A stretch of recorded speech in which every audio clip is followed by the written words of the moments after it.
Maar ik ben wel geschrokken van het aantal. Ik vond het wel een beetje veel, maar nou ja.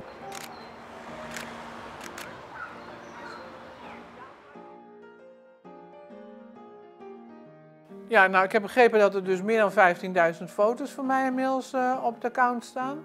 Of ik nou in de auto zit of ik zit op de fiets. Ik ben eigenlijk altijd aan het kijken of iets een foto is. Ik heb altijd een toestel bij me. Als ik boodschappen doe, dan neem ik mijn kleine toestelletje mee. Als ik in de auto wegga, heb ik altijd een grote camera mee.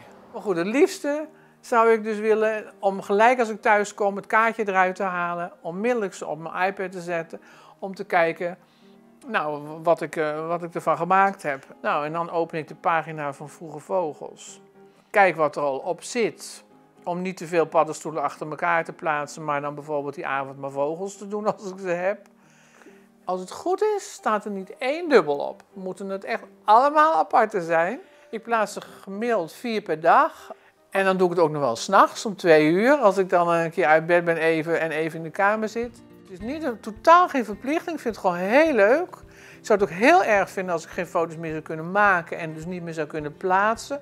Ook al heb ik er natuurlijk al weet ik hoeveel foto's nog te gaan. Volgens mij heb ik alles wel gefotografeerd wat los en vast zit. Maar ik hoop wel dat ik ermee door kan blijven gaan.